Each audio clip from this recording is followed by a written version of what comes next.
Good evening, everyone, and welcome to the Spin It Social Hour. My name is Stefan Kaplan, and it is an absolute pleasure to be here this evening. Thursday evenings, well, every other Thursday at 9 o'clock, we're bringing you some of the best photographers from around the world to be here and share their work and their journeys.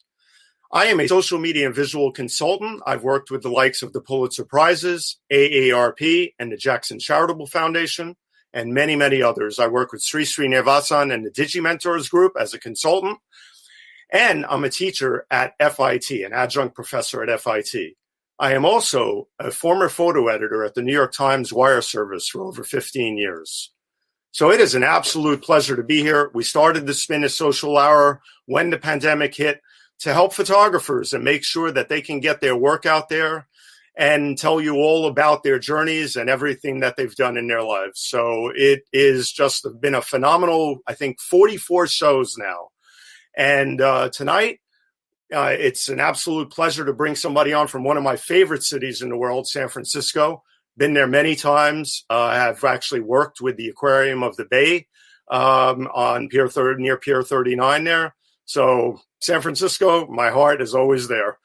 So we are going to give Roxanne the build-up that she deserves with a show of her work that every week, as you know, I curate a selection of the photographer's work, and we show you the best of the best. So here we go. Enjoy it. My camera became a bridge to diverse cultures and environments, an entry into intimate relationships between me, other people, and other lands. Taking photographs expanded my world and vision until I found I was no longer an observer. I became an equal participant in the experience, explains Roxanne Bouché Overton.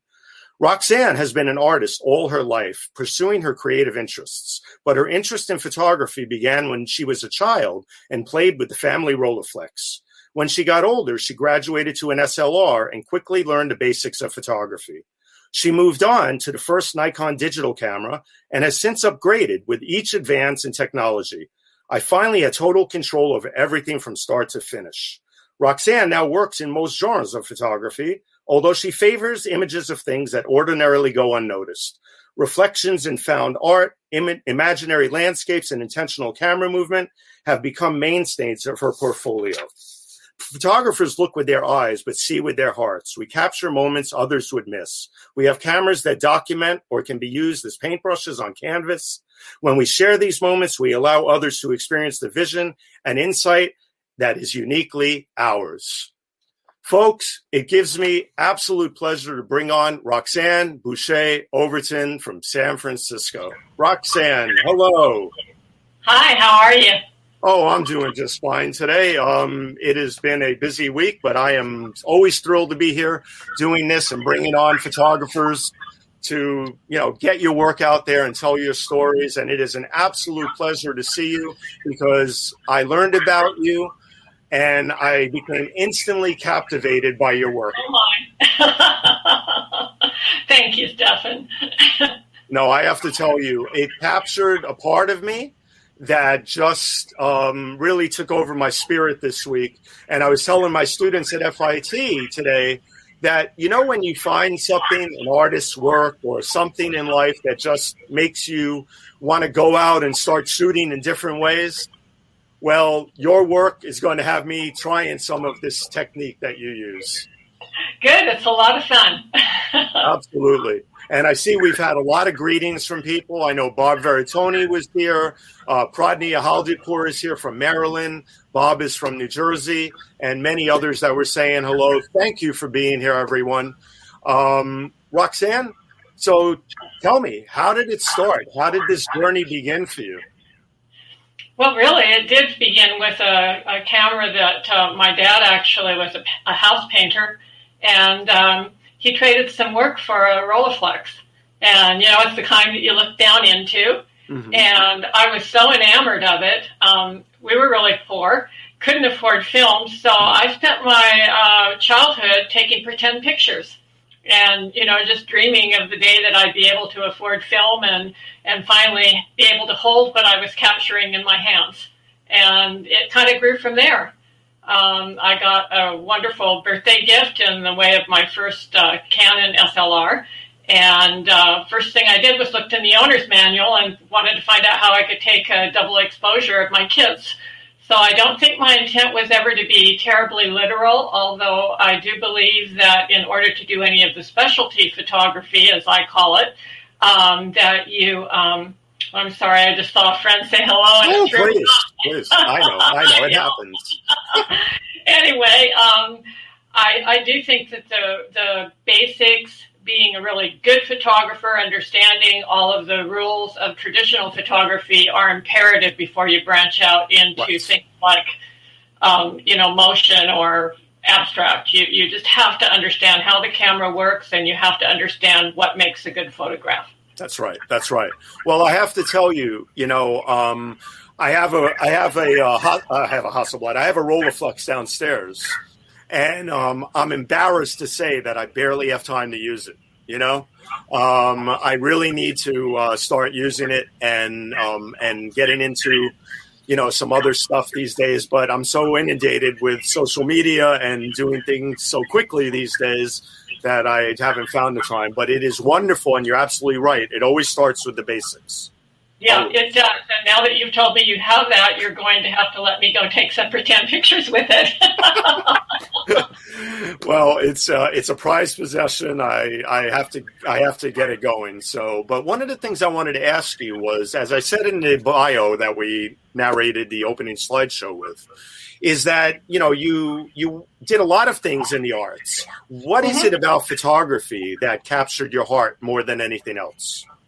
I'm incredibly visual by nature, and I'm also dyslexic. Not dyslexic so much in reading as in directional. Okay. And I often find that photographs I take end up being flipped horizontally because that was how I really kind of envisioned them. And I've just always been fascinated with lines and shapes and shadows, and especially color. It just kind of speaks to me in a way that nothing else quite did. Probably my second love would be pottery, because the hands are in the earth and forming and shaping and molding. But photography just kept winning out, and I finally decided to forego a lot of the other pursuits I'd done over the years and really put my emphasis on photography and see exactly where my visions would take me. And I've got to say, I've surprised myself. Well, you've written books. We're going to talk about that, of course. We're going to show your information all over on the bottom of the ticker there so people can find you and make sure they check out all of your work, because you have so much work. I took all week and I still couldn't get through all of it. It's almost obscene, isn't it? I'm really addicted. No, the one thing that I realized, having gone from your website to your Facebook page, to your Instagram account. And I was like, wait a minute, there's more and more and more.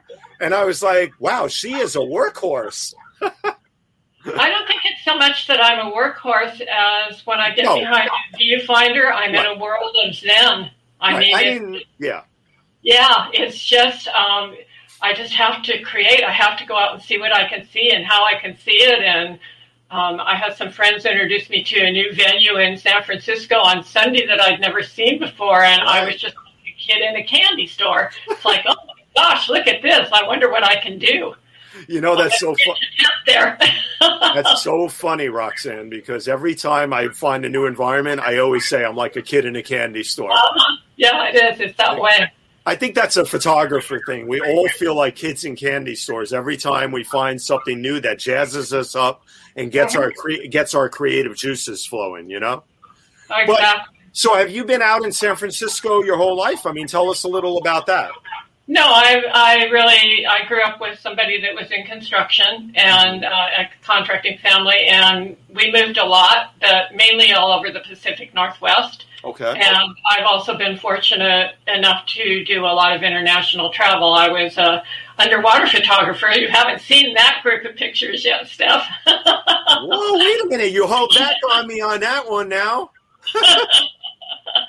Anyway, and of course, the diving and underwater photography took me to wonderful locations all over the world, and a lot of places that people don't normally go because that's where the good underwater work is. So, Yeah. The far reaches of Borneo and Thailand and little islands in Indonesia, and then more traditional travel as well. Now, wait a minute. I know why you held out on me, because you want to come back for a second show.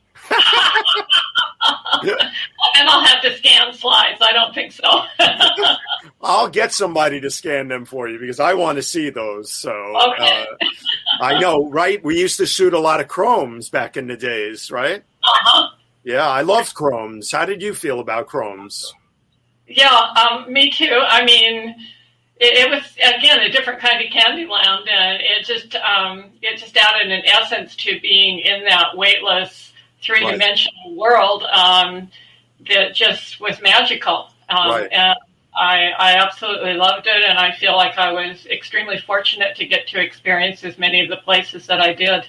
It was wonderful. Well, let's roll through some of those experiences and photos in terms of all your other work here. Tell us about a few of these, little about each one as we go through them. So, for instance, tell us about this photo right here. I love this photo. I'm so glad you chose it. This is my very favorite picture of the Taj Mahal. It's the east balcony. Okay. And these gentlemen had come in on a bus, obviously native in India. And with the exception of the green jacket, nobody else in the picture is wearing anything that has any kind of zipper or button. It's just all folded and tied as the country people do. Mm-hmm. And they were just in awe. I mean, I think this was the trip of a lifetime for them. And the sun was just coming up and hitting them from the side. And it was just a phenomenal sight to see them standing there and see the textures of the clothing and, just the wonderful lines and the grouping of them. And when I got home, I took, of course, all the traditional shots of the Taj Mahal, but everybody else takes those too. And this one I felt was just kind of the catch of a lifetime. I loved it, and it was an essence of what it felt like to be there. Right. Now, what I am curious to ask you about that is, I agree with you 100%. I always look for the photos, too, that are out of the ordinary and not your typical tourist shots and everything. So this is a beautiful and a real winner. But had you back then started getting into ICM, intentional camera movement? Because I would love to have seen one of the Taj Mahal the way you do the intentional camera movement. I didn't do the Taj. In fact, India was kind of the birth of it because I was in these dark alcoves in these different temples and buildings that they had. Mm-hmm. And I had to shoot on slow shutter speed. And what I was getting was the flow of clothing and motion when I was indoors. Okay. And I thought, oh my goodness, I wonder if I can do that outdoors by moving the camera instead of them moving. Right. And that was really sort of the birth for me of finding out that I could untether and dance with my camera and come up with some really unique things. So I don't know. I guess I'll have to go back and try the Taj with ICM. Not a bad idea. Yeah, I mean, I had to ask, but I think that's just great, and I love that. I want you to talk about that as we move on, but. You've had a love affair, as many photographers do, but I've seen the way you use light. You have definitely had a love affair with light. Yes. Well, light is what I follow, and it's what I look for. And, it's followed then by lines and shapes and patterns. Right. And the fifth element that I like in my photographs is a feel of motion, whether I've put things in motion or whether this static train just looks like it's moving because it's built for speed. Right. And it's those are really my pillars, and if I get 3 of them, I've got a good photograph. If I get 4, it's going to be a really good photograph, and when I nail all 5 of them, then I'm hitting the excellent category in my mind, and that's kind of how I measure it. Then you're what I say all the time is we're giddy, right? Yeah, giddy. Exactly. Well, Edward's here. Oh, Edward, one of our biggest supporters and biggest fans, and a former guest. Great photographer. Yeah, avid Leica user. Edward says, what amazes me is not only the composition, but the tone and color, like a gorgeous photo, realistic painting out of egg tempera. Amazing. Thank you so much. Yeah, that's lovely. Absolutely. Absolutely. And then, so now I know you have a great story about this portrait, because I know you've done a bunch of portraits, but you know, I'm glad you sent me this one, and I'm glad we put this one in the inside slideshow here. Tell us the story, and I'm just going to let you go about it because it's such a great story. Well, same trip to India, and I saw we were in a very, very rural village, totally unsophisticated, actually kind of off the beaten tourist path. So the story ends up surprising me in a way. I saw her coming from quite a ways away. She had just amazing charisma, all the color, the beads. She was fabulous. And she was laughing and smiling with children. And so I kind of put myself in her path, and I went into my sign language of, can I take a picture? And she surprised me right off, because usually the older people don't want their photos taken. Right. And she nodded and said yes, and she just gave me this great big smile. So I snapped a couple of pictures of her, and I thought I'd take a few here, make sure I get a good one. And I thanked her and started to move out of her way, and she stopped me, and it was like, no. She wanted to see the back of my camera, and being able to see photos in the back of the camera was fairly new. This was back in 2010. Right. And so I was quite surprised, and so of course I showed them to her. And she looked at them, and she wanted to see them all, and I showed them to her. And she showed me the little trash can, and in sign language made it very clear that I was to delete them. And I was just heartbroken. So I went ahead and I deleted them all, and I thanked her and started to walk away. And she reached out and grabbed me and turned me around and said, you. And then she stood there and she gave me this look. And so I put the camera up, and I thought, well, she'll smile when I get the camera ready to shoot. But she didn't. She just kept this look. So I thought, well, okay. And so I took a few pictures of her. And then she wanted to see the back of the camera again. And I thought, well, here comes the trash can. And she just loved them. She loved all of them. And I was kind of surprised. And I said, thank you. And we kind of said our goodbyes. And I walked away, and she was all grinning and happy again. And as she was grinning at me as I was getting ready to walk away, it occurred to me that she didn't want the smiling pictures because she had no teeth. There we go. That's right. That was all I could figure. And so she thought that this made her look much more attractive, because obviously in her mind, the fact that she didn't have teeth was something she was sensitive to. I can't blame her. Yeah. And so I've got this treasure and she looked so mean and so stern. Right. And she was just so absolutely adorable and sweet. Right. And it was one of the nicest cultural exchanges I've ever had, and I've had a lot. But she's just precious to me. Yes, I mean it's an incredible serious look on her face, and the stories are written all over her face. I mean, I always say that if only I could hear half of the stories written on people's faces. So, but no, beautiful portrait, and quite the story. But you got her into so much so early on, doing so many different things, from architectural photography. I love the way you look at the world and the way you look at buildings and everything. And then there's sometimes moments that you just come across where you're walking down a street or you're inside of a store. And I mean, tell us about this one, because to me, this is one of my favorites because it just has that feel of an oil painting. Yeah, this is just a straight little shot. I was on the street. It was real bright sunlight, and I was walking by a bank, and they have those little glass sheets with water running down them in their windows. It's kind of an obscurity screen. And so I walked into the bank, and I said, "You care if I shoot a few pictures through your water wall?" And they said, "No, go ahead." So I did, and this is it. Nothing of great talent or skill, but it was a matter of vision.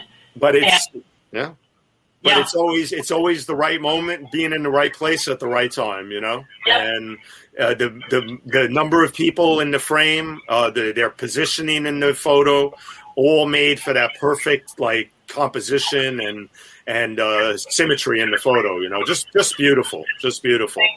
And then, of course, I know that this is in LA because I've been to the museum, and it's absolutely just so beautiful to photograph day or night.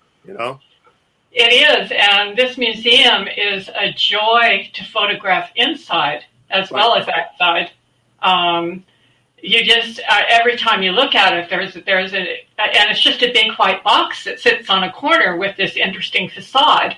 And the first time I saw it, I thought, well, what in the world are you going to do with that? And I've shot it twice. The first time with a good friend of mine, Sweo, who's the Hasselblad master, and she did her Hasselblad book based on the Broad Museum. And we spent 3.5 days shooting it, and we still didn't get it all shot. And so it's really a phenomenal place to go and shoot. Then we go inside, and oh my goodness, I think you've got one of the inside shots too that I used some ICM on. Okay. No, I remember seeing it at night. I was out there working on something in LA, and I was there for a conference. Actually, I was working with Encore.org. And anyway, I'm standing there at night, and I was like, wow, this is probably as magnificent to photograph at night as it is during the day, Yeah, we were there from sunup till late at night. Yeah, no, it's absolutely magnificent. I'm glad you mentioned the name because I totally said museum and I didn't mention the name, so thank you. Sure. But anyway, going into nature, I mean, just another beautiful way of using ICM, but I know you've also done a lot of multiple exposures and everything. What is do you combine any of the ICM with double exposures, and do you have a passion for one over the other? Actually, no. Okay. It depends on the subject. It really depends on the subject. This is straight ICM. It's not a multiple exposure. It was taken in the Smoky Mountains back in Tennessee, and in a nice fall picture. And it's just taken a camera and just at about a 1/13 of a second. Right. And you follow the lines of what you want to shoot and hold that camera steady so it doesn't squiggle. Right. And you kind of can paint with the camera. I mean, it just literally takes the colors, and the more time I give it, the more color seems to gather on the sensor. It always really surprises me. Right. But, and it was inspiring to be there. It's a gorgeous park, and Yeah, no, I've heard a lot about them and everything. But, the whole thing with multiple exposures is, it is always an element of surprise, of course. But I love the fact that you even do some portraits of people with them. I love this, Yeah.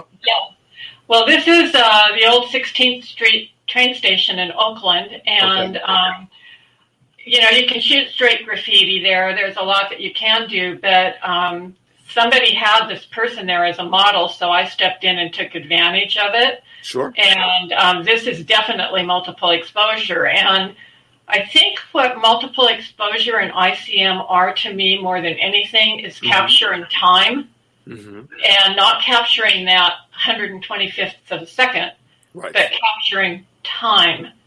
And you can do it in multiples.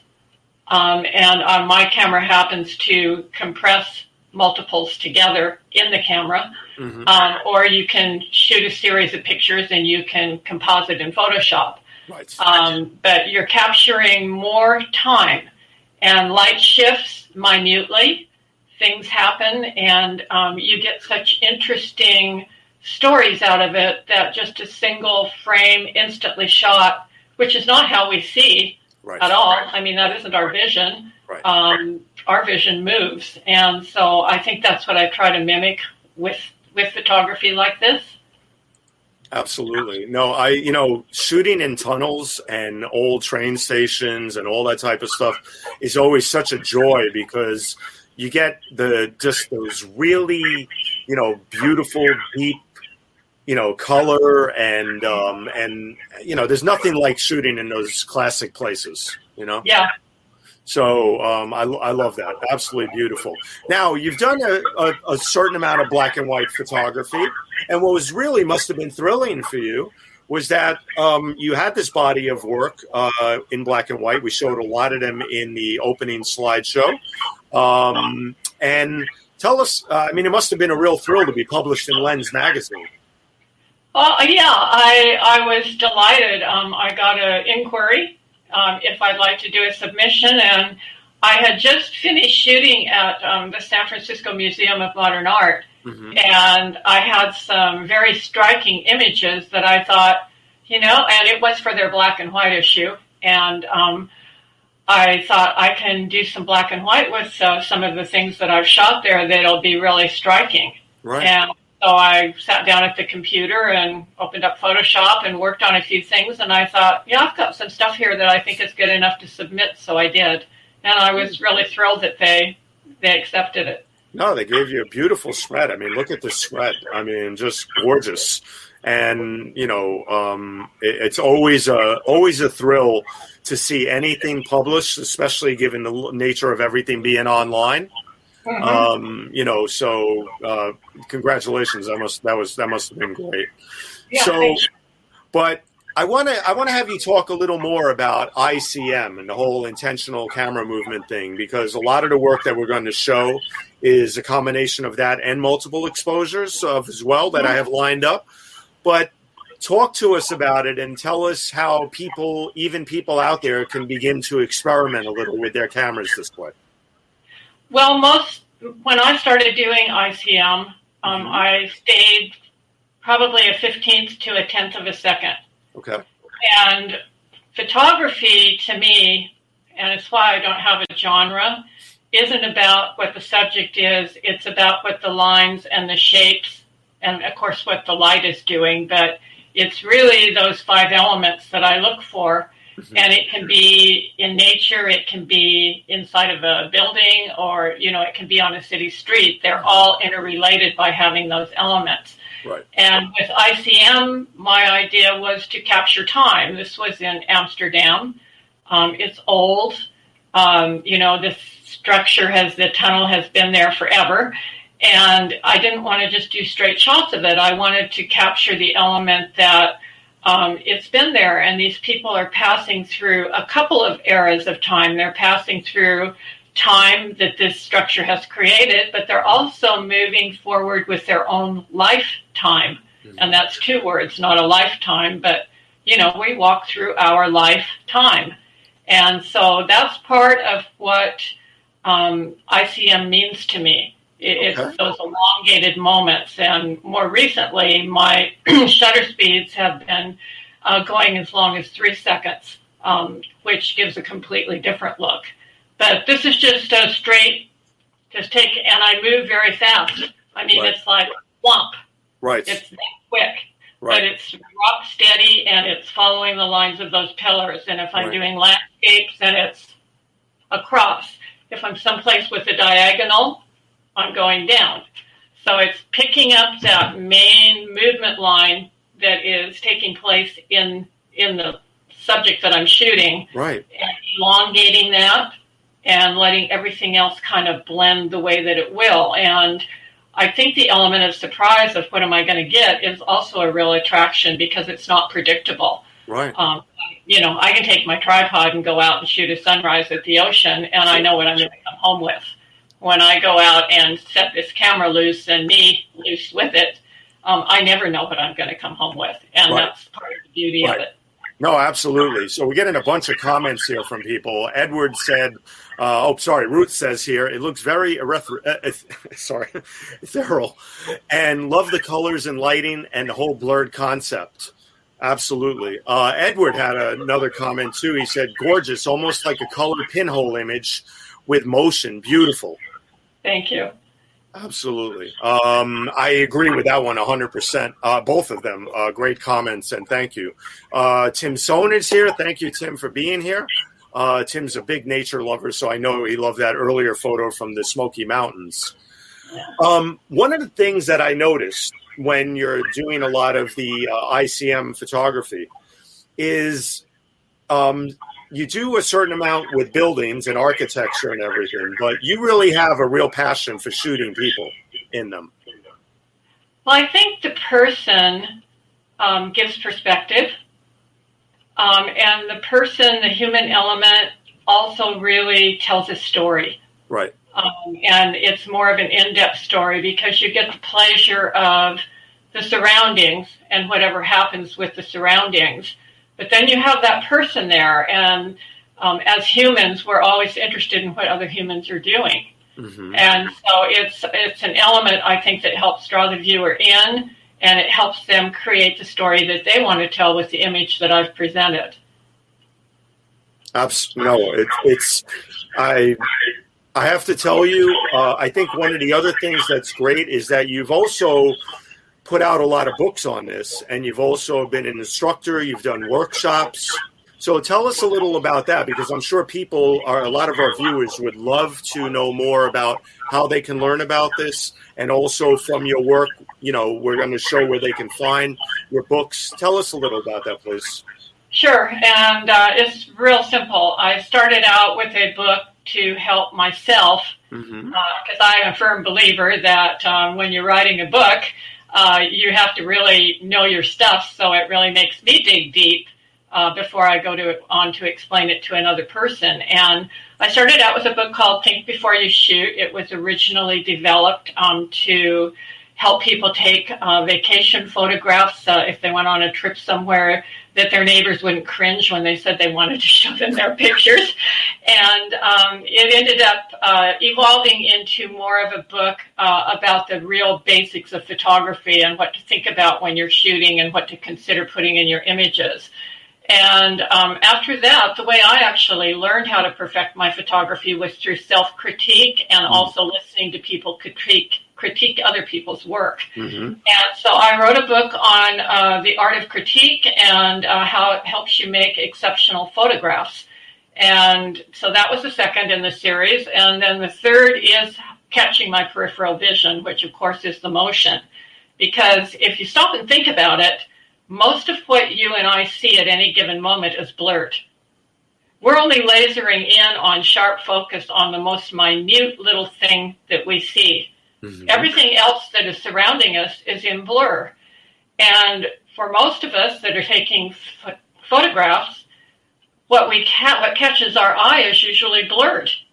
I mean, we don't land on something in perfect focus and go, oh, I want to take a picture of that. Something causes us to look at that, and it's something that has caught our eye in that world of blur. And what I found is that I often liked what I saw in the world of blur better than I did when I focused in on it. And that really is kind of the peripheral vision. So that book really goes into the basics of how you start taking ICM. And if anybody wants to take ICM photography, I highly recommend that they read it. It's an easy read. It's very instructional. And I really do try to do my best to explain exactly how to do it and tell you exactly what my camera settings were and what I did when I took the picture and why the picture looks the way that it does. And then the last one sort of ties them all together. It's mindful photography. And it really gets into a little bit more detail about how we knit all of our knowledge together and come out with the kind of photography that we really want to take. Yeah, so, let's show everybody, some of these books here. So why don't you tell everybody here what we have?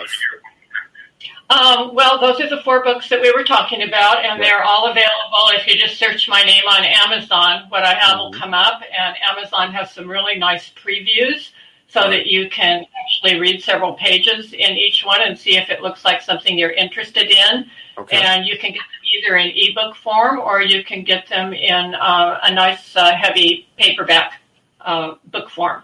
Real paper pages. Yeah, no, I love the selection of books here. The Art of Mindful Photography, Catching My Peripheral Vision, Finding Clarity in Blur is a great one. I'm definitely going to get that one. And then Critique, A Path to Creating Exceptional Photography. And I love the title of the next one, Think Before You Shoot.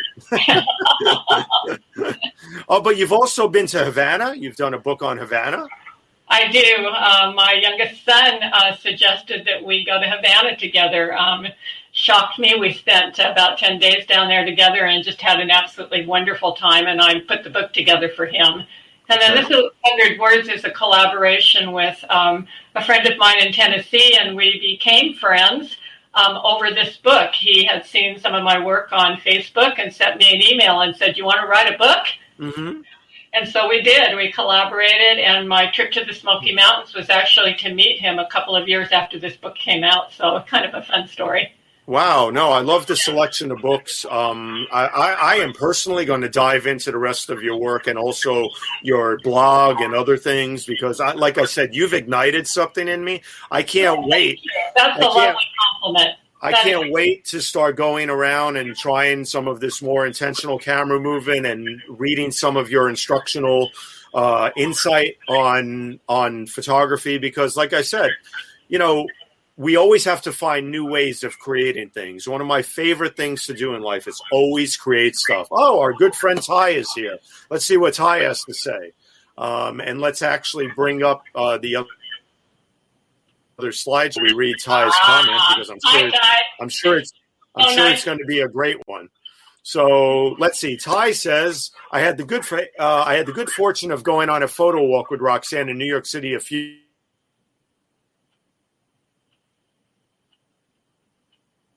years back, covered on my own. Oh, that's beautiful. That's beautiful.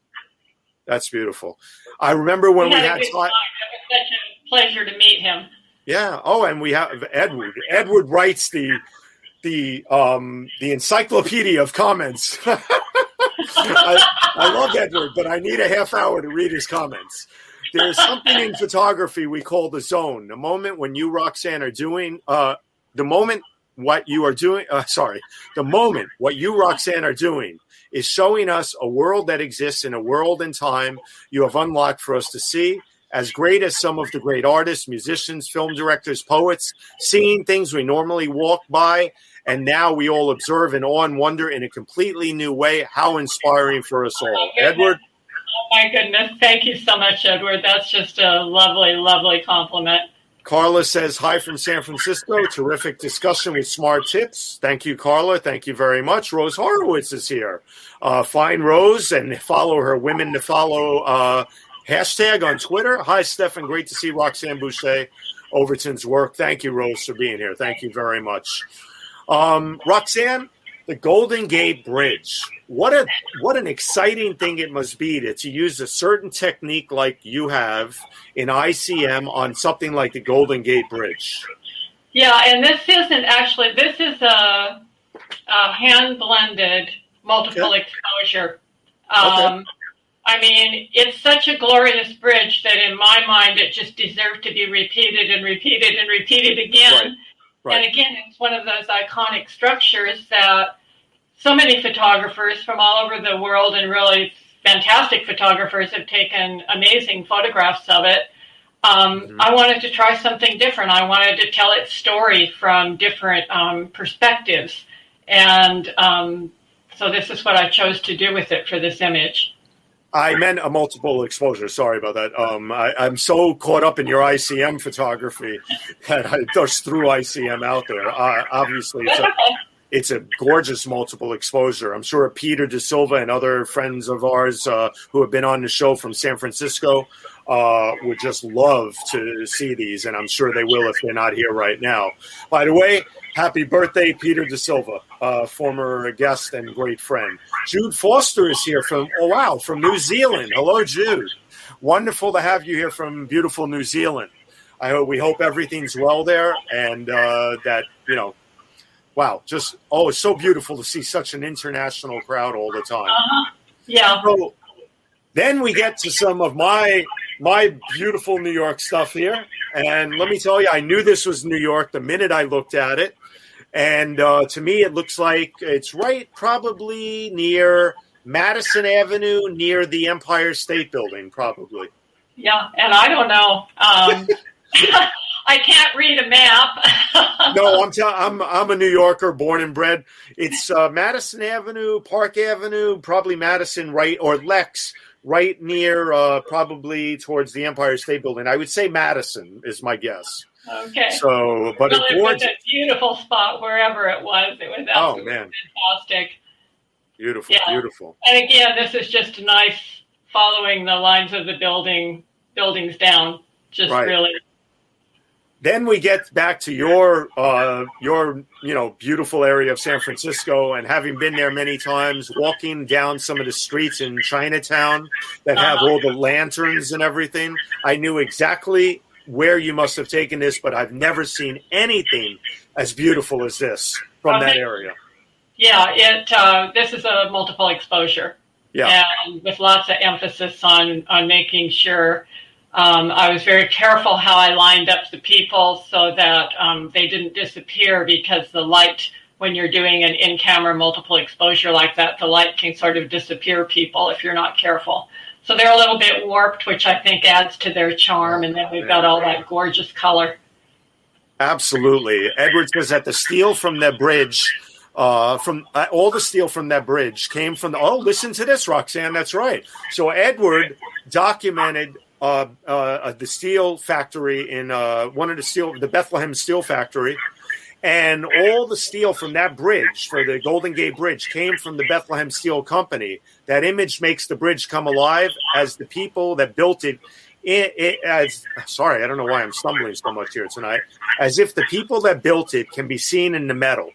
That's a fabulous, fabulous description of the picture. And I think that's how I feel about it, because it's about time. It's about, the bridge was finished, I think, in 1937. Mm-hmm.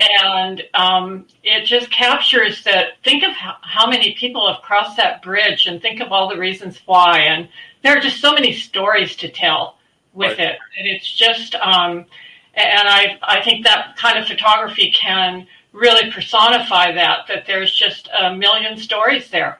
Trips across. That is the thing always about architecture, of course, and these unbelievable buildings that we pass by, and these beautiful bridges that we drive across, or that we, see from a distance and visit, is that the stories, the history that went into building these incredible, structures. And for you to capture it in such a different way is absolutely an honor, I feel, to the people who built it, and to also the structures themselves.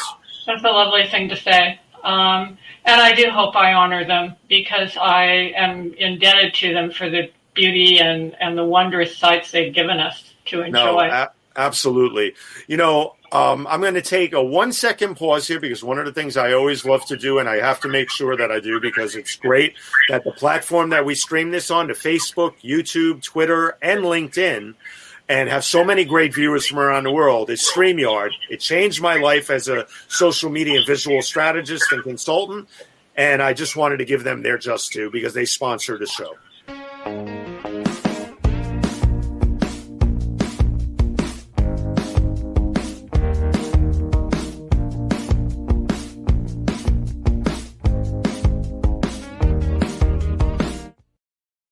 And we have another sponsor, which we'll show very quickly in the end. And I have to tell you, I want to get right back into your work here, because I also love that you walk around and the things that you see and blend together are just magnificent. Tell me about this one. I found this in your collection, and it just caught my eye right away. Yeah, you actually picked out two. I don't know if the other one's in here, that were taken at the same, within probably 10 minutes of each other, and I was doing multiple exposures. And what drew me to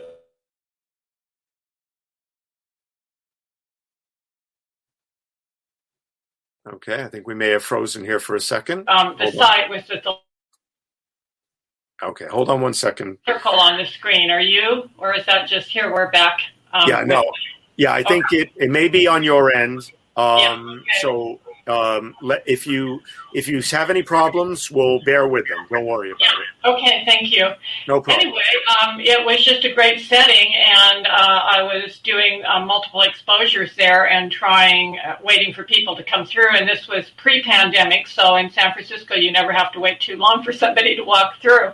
Right. And it's just a matter of putting them, my camera overlays what I can see, and so I can put them where I want them in the picture and make my arrangements the way I want them to be.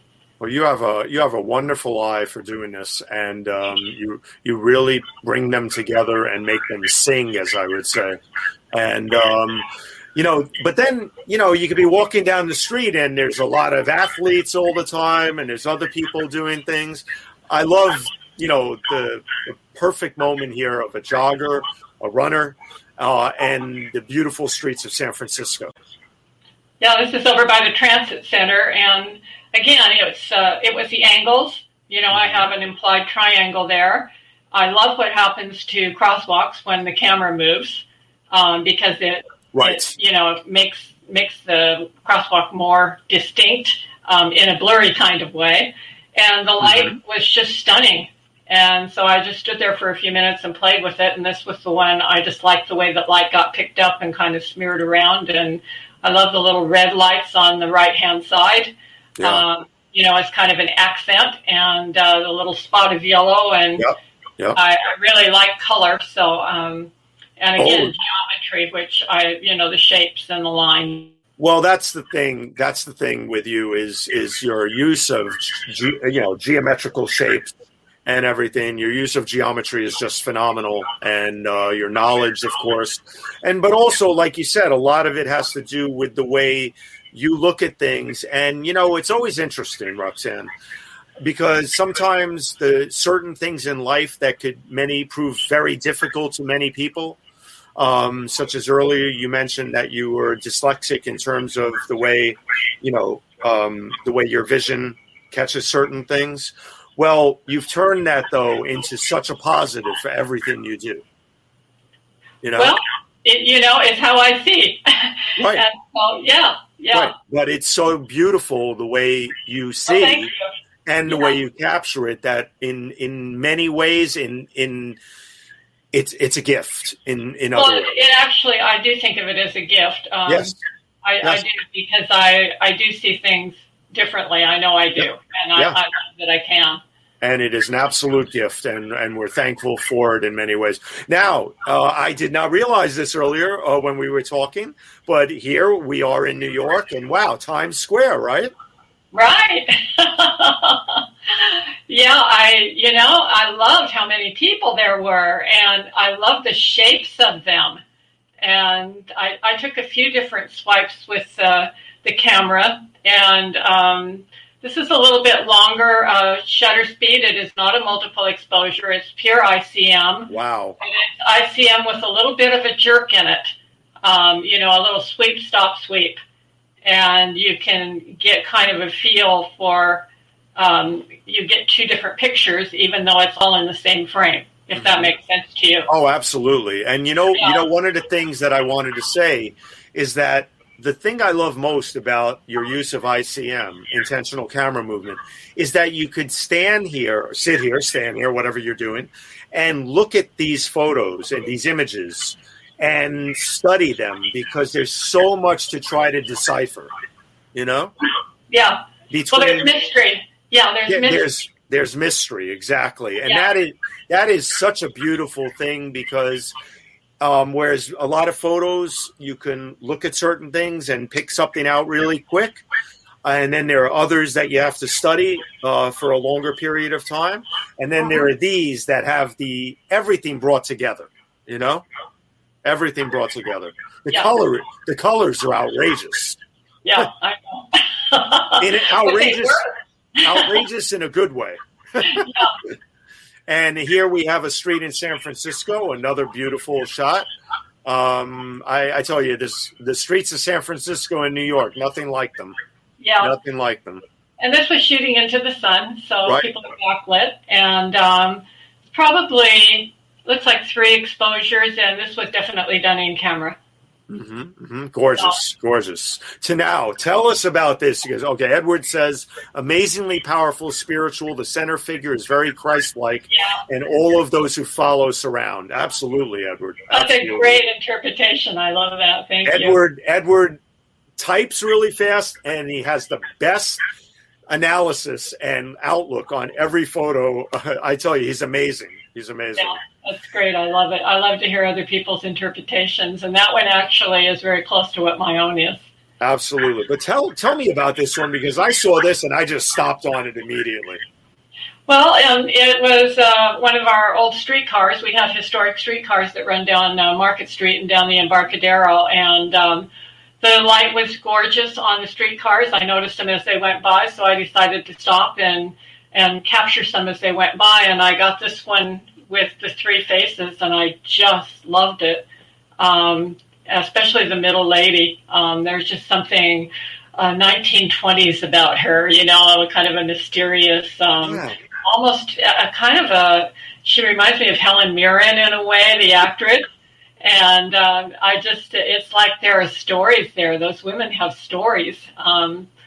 So I always, when I get something like this, and I think I'm going to do a series, but I never quite find that magic again to duplicate it the second time. Yeah, no, it is magical, because when I look at it, I see the girl with her hands, sort of up a little, wondering what she's thinking. In the middle there, what I saw when I looked at it was, remember when the nuns used to wear the big hats? I forget the exact Sally Field flying nun hats. Yes, exactly. I didn't go to a Catholic school, so pardon. I forget what that actual was, what that was called. But anyway, just absolutely beautiful there in the middle. Rose says the photos echo the ways colors can bleed in watercolor paintings. Absolutely. Absolutely. Beautiful. It's an apt description. That's what ICM does. It paints. Yeah, it does paint. And you've talked about that a lot on your website. Yeah. Yep. By the way, fantastic website you have. Thank because you. A lot of websites you go to have a certain amount of, not coverage, a certain amount of articles on them or pieces about certain things. Yours, you really have a beautiful way of describing what you do and how people can go about learning this technique. I want to share it. I don't want to keep it a secret. Right. It's one of the things, we all move differently. Right. And to teach somebody ICM, they're never going to take the same picture that I take, but conversely, I'm never going to take the picture that they take, because really our photography is the sum of our life experiences, right? How we see, what we choose to look at, but also how we move. Mm-hmm. And we all move a little differently. And I have local friends that I shoot with that do ICM, and we'll go out and shoot together. Bill Hewitt's on tonight. He's one that I shoot with often. And he'll go out and he'll get the most amazing ICM stuff. And it's like, how did you do that? That's right. We all see things differently. We all do things differently. Rose says she'll check out the website. We've been showing it all evening here. By the way, folks, please share this broadcast. We love your likes. We love your hearts. And we absolutely go crazy over your comments. As you know, we show a lot of them and we read them. But please make sure that you share this broadcast on Facebook, LinkedIn, Twitter, and YouTube, and let your friends know about this, because all these photographers work really hard and they have incredible work and stories, and we're here to share them, and let your friends, family, and network know about them, please. So, Roxanne, when I was going through your work, this was the first photograph I picked out to promote the show with, and you were like, boy, my grandson's going to be thrilled. That's your grandson in that photo.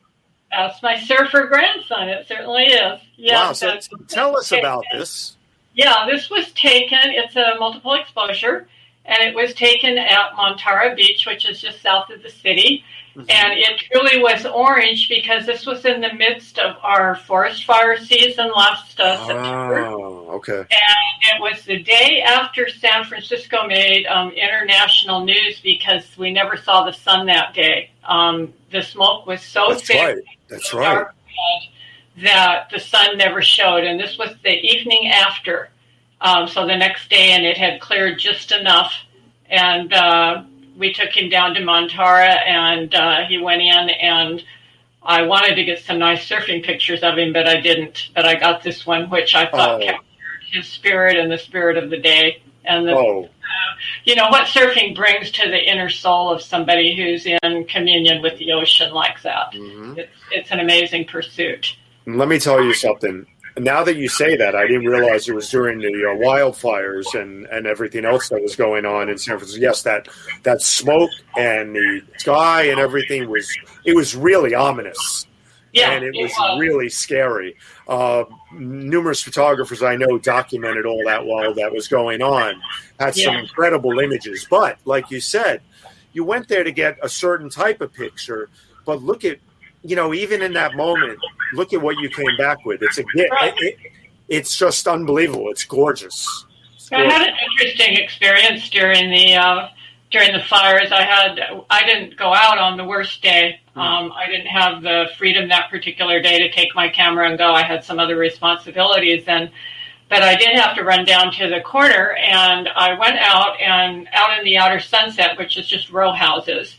And it was dark, and it was about 1 p.m.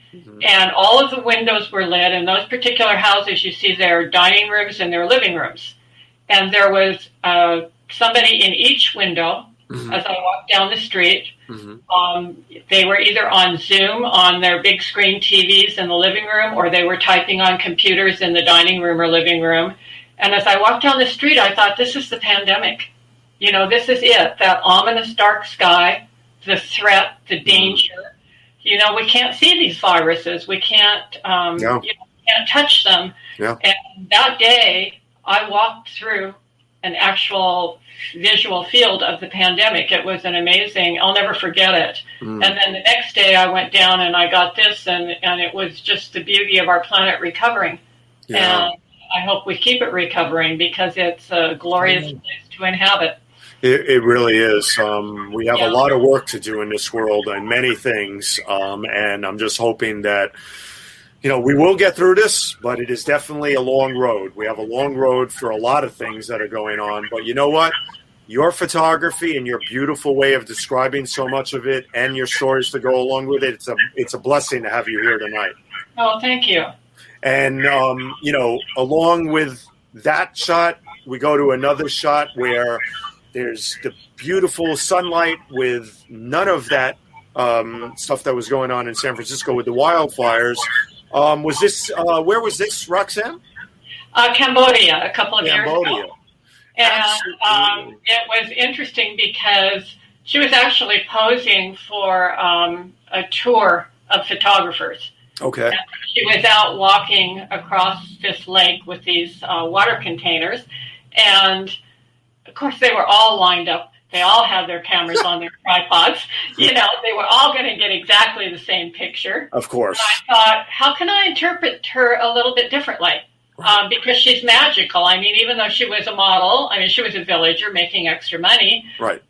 But she was enjoying what she was doing. Right. And I thought, what can I do to really show that she was dancing with the water? Because that's what it looked like. She had this definite relationship like my grandson has with the ocean. Right. So I chose ICM and played around with different motions and different movements. And, of course, with ICM and human figures, you get a double whammy because they're also moving. Right. And so that brings some unpredictability into it. And it's the unpredictability where I think the magic happens. And it is the unpredictability. And that's, that's one of the things that also translates well the same in many ways to the architecture and cityscapes too, right? Yeah. I mean, when I look at this photo, now I don't know if it's New York or San Francisco, but the immediate thing that comes to my mind is I'm a big, this may be silly, but I'm a big Batman fan, and it reminds me of Gotham. Okay. It has, it's an interesting photograph in my eye because it has both an ominous feel and a joyous feel at the same time. So it's very contradictory.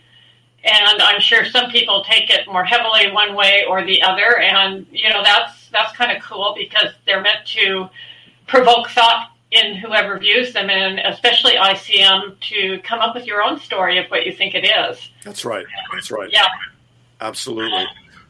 Now, I've pulled a lot of photos. I had a great time going through all your work. And then I came across a couple, and I was like, wow, this is really fascinating. So tell me about the crow.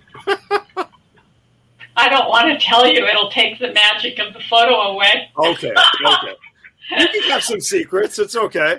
I have to tell you, I saw this, and I have a lot of crows around here, and I absolutely they're fascinating to watch sometimes.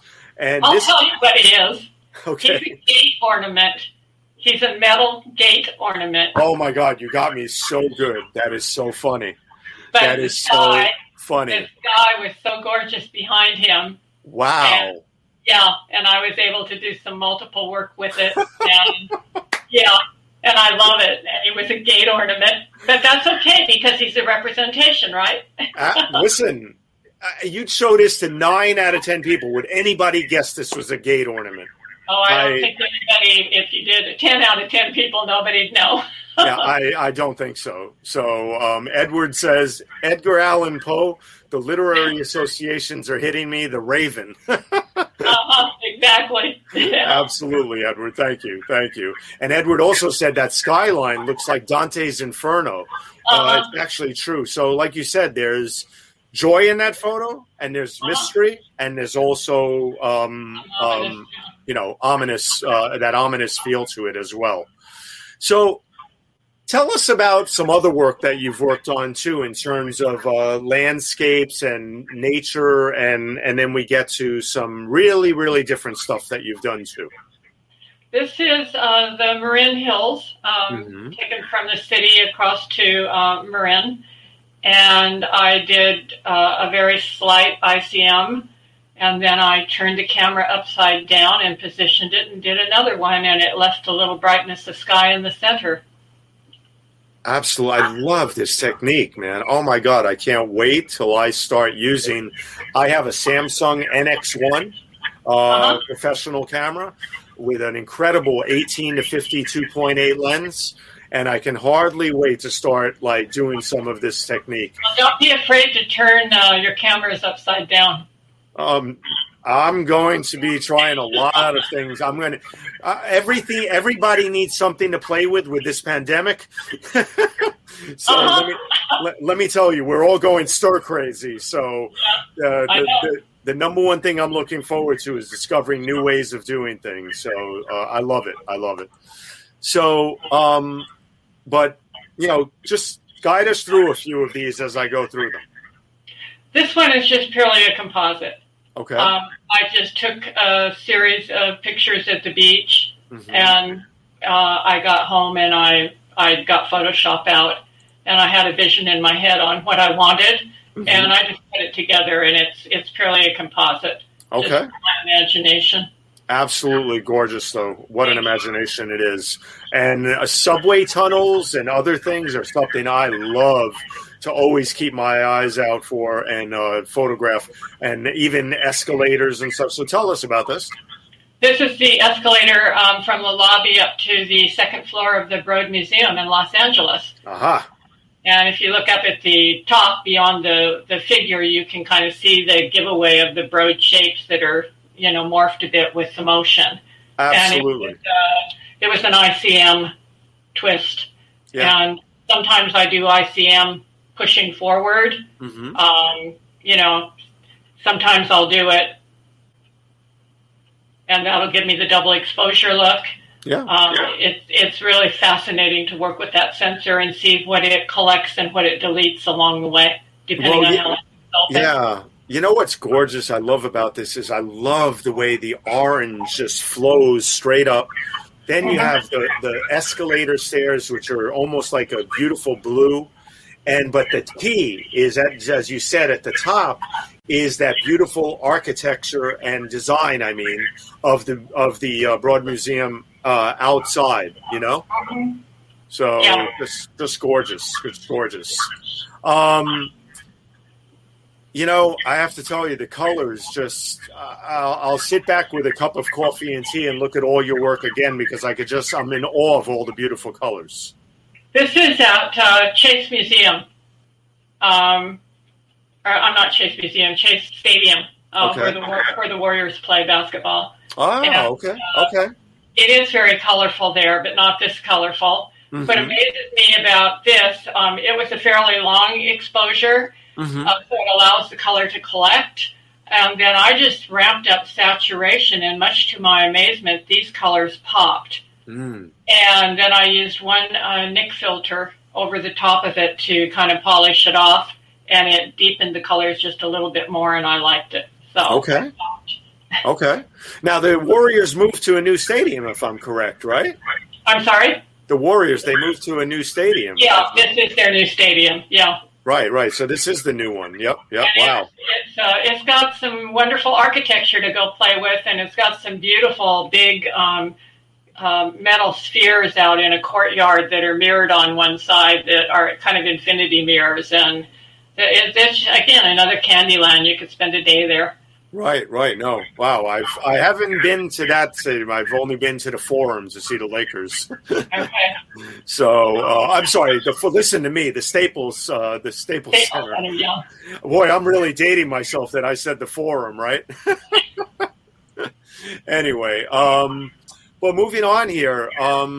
There's also this beautiful poetic feel to a lot of these ICM pictures, with the ones that have especially one individual, one person in them, like this one.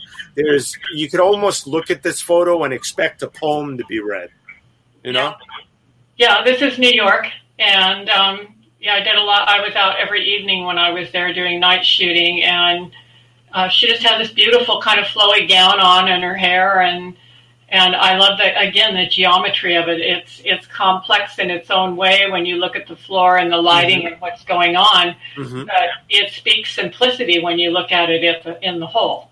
Well, I love her stance. You caught her in mid movement there. Obviously, her left leg behind her, and her dress that she has on is sort of being possibly blown a little by the wind, and her other leg is showing. It's just beautiful. Thank you. Beautiful, absolutely gorgeous. So, and I'm a sucker for all these lines and bars and windows. I mean, I just love when people play with all that. Yeah. This one's just, it's a multiple exposure, but it's also got a lot of reflection in the window that I was shooting through. So it just joins all kinds of, it's altered reality is what it is. And, exactly. The people kind of fade with what the light is doing and what the tonal qualities are. Mm-hmm. And I was really pleased with how it turned out. No, it's beautiful. It really is. And I have to tell you, one of my favorite things in life to do, everybody who watches this show who knows me and other people knows that I preach the gospel of just looking up. And I tell everybody, always look up wherever you go, especially with buildings, because the tighter you get on them, wow, the angles and the beautiful shots that you can get by experimenting with different things, and you do absolutely gorgeous work with that. Thank you. Now, this is a great building, and I always look up, but I always look behind me. Mm-hmm. And this building sparked some real interest in me and its possibilities, looking at what the building sees rather than me looking at the building. Mm-hmm. And so I backed myself into one of those alcoves to see, what does this building see when it looks out? No, it's but this building though. Which one is it? Do you know? Because the colors. I can't remember the name of it. It's on Market. I mean, the next time you're in San Francisco, just let me know, and we'll go back you into a corner and show you. Yes. You can back me right up into that corner with this building, because let me tell you something. I'd be here for an hour experimenting with it. So yeah. Edward says, I wonder what science fiction movies and literature have influenced you, Roxanne. All of these other visions and worlds you bring to us. You know what? I agree with Edward 110%. Absolutely. Roxanne, Ruth Spicer is here. Ruth, thank you so much. I love the point of view on this one. Ruth is a great photographer, and she's also a wonderful fan of the show. Thank you, Ruth, for being here. Let's move on to a few of these. Oh man, this, I love it. I love it. This is my technique right here. I love it. But this is what that building sees.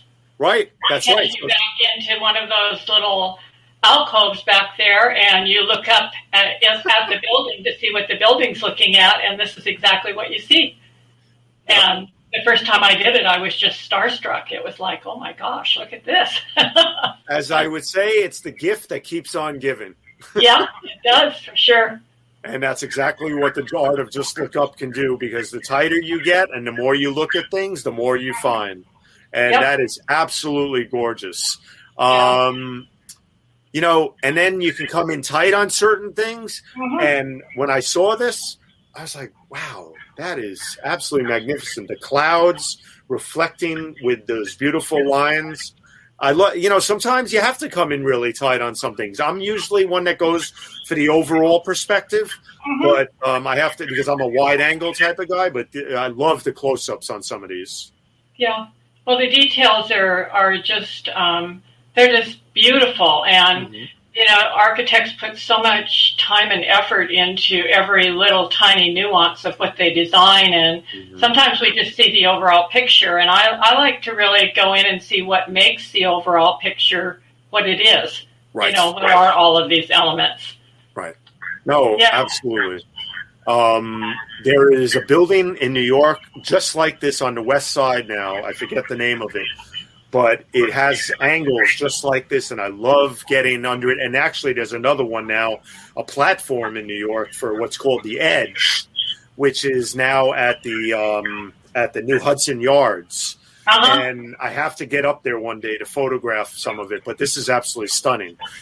And then I get to the next one, and we're going to see the other part of it, which is right here, right?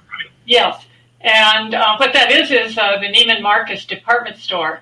Oh. And they wanted to build where an old historic building had been. Mhm. And they were given permission to build, providing they didn't destroy the old stained glass ceiling. Mhm. And so they had to design the building around that stained glass ceiling in order to get the permission to build. And it's a gorgeous store. And there's just all kinds of wonderful different pictures to take of it, different perspectives to look at.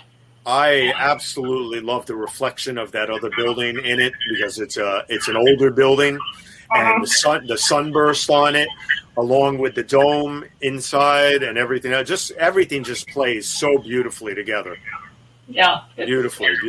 Thank I have you. to tell you, Roxanne, it's been an absolute pleasure to have you on the show tonight and to go through all of this work. I want to make sure that everybody checks out your website and your Instagram handle. Her Instagram handle is Roxanne_Overton_photography and RoxanneOverton.com. Please check it out. Make sure you share this broadcast, as we said earlier, for those coming in later. Let everybody on LinkedIn, Twitter, YouTube, and Facebook know about it. And please, because these photographers deserve to have their work shared and to be known about. I have to tell you, Edward's closing comment is absolutely perfect. A symphony of photographic elements.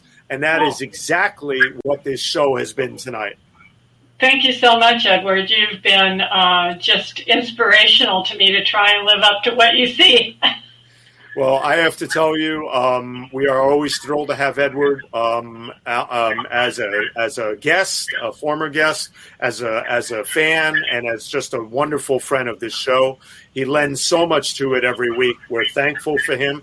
But before we go, I'm going to bring on another big fan of architecture. And, well, Jonathan, introduce yourself as how you would describe yourself to everyone. You're muted, Jonathan.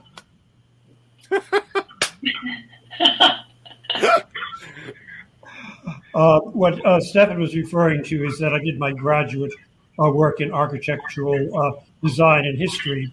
I absolutely love this photograph with the mix of old and new, both inside the building as well as reflected on the surface. As for myself, I am a full-time flaneur, a part-time tech, and a sometime writer. And I'm going to ask a very strange question, pulling off of something that you and I had discussed earlier, because we both have hearing aids and a long history of certainly diminished hearing, if not actual deafness. How has that affected you as a visual artist? I don't know that it really affects me because my hearing loss is from childhood, and so it's been my normal. So the only thing as an artist, I'm not sure it's affected me at all because I really have never known anything else. So I don't think I can answer that question. I can tune things out easily, but I suspect I could tune things out easily anyway. So I don't think it's affected me because it's just been with me, as long as I can remember. I don't remember being able to hear normally. I can understand that. My own deafness started when I was a child. Yeah. Well, and do you feel that it's affected your work? I find that it has, in a more general sense. My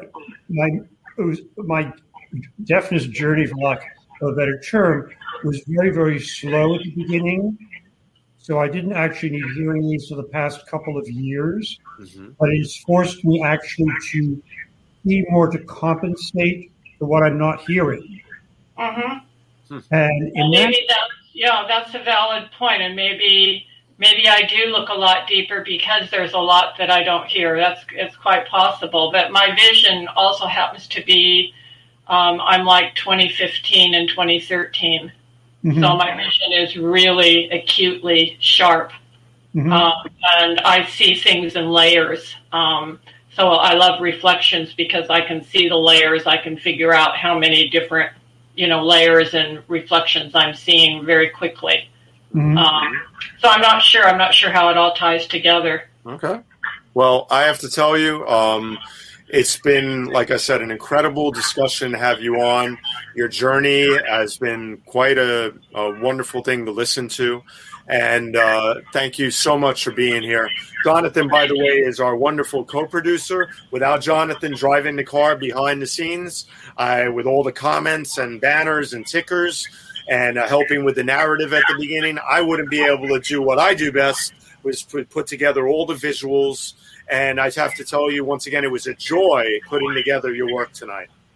Well, it was a joy for me to be here, and I really appreciate everybody's comments and compliments. It's gratifying. I love what I do, and I love sharing it, and I love teaching it. And hopefully I've given a little bit of insight that will inspire some people to go try something a little bit different and discover a little magical world they maybe didn't know was there.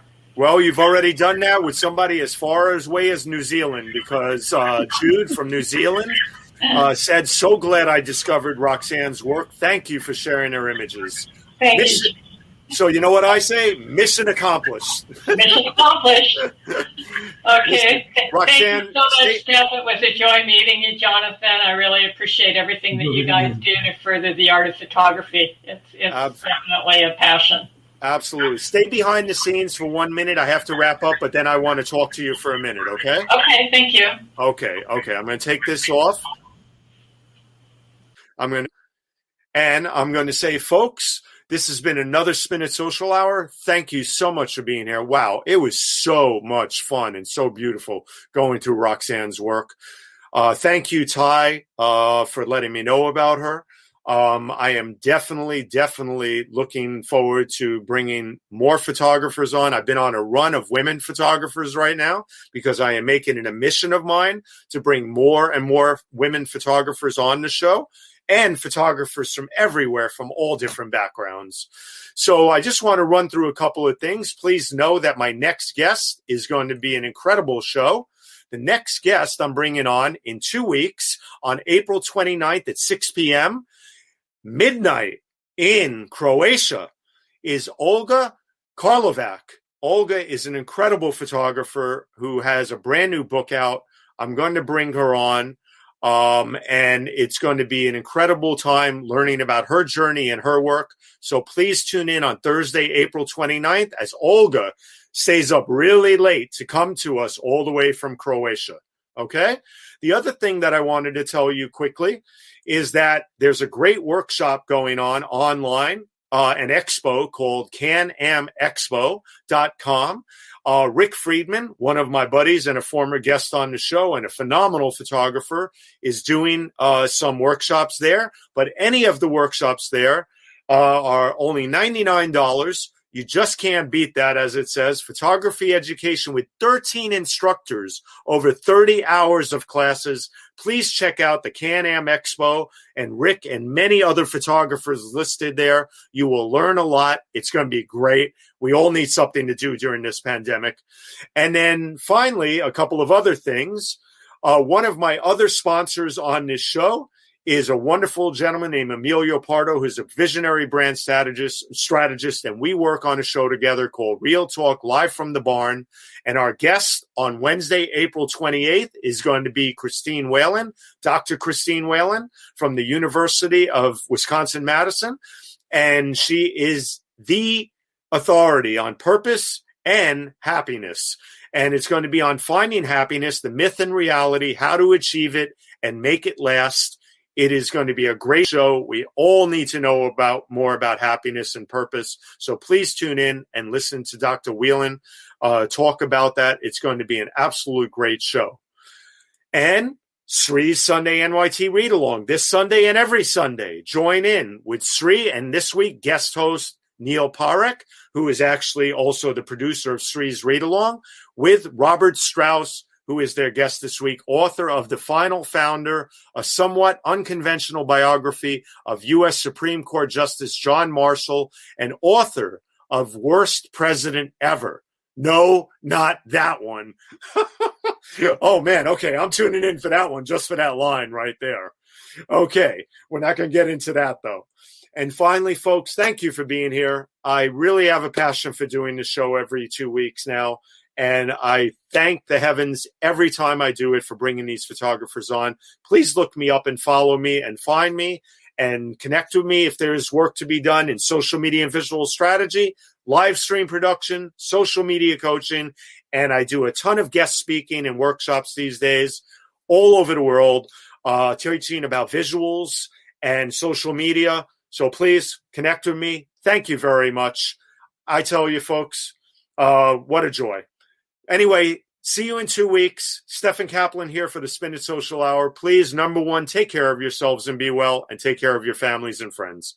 Thank you very much. Good luck with everything, folks. See you then. Good night.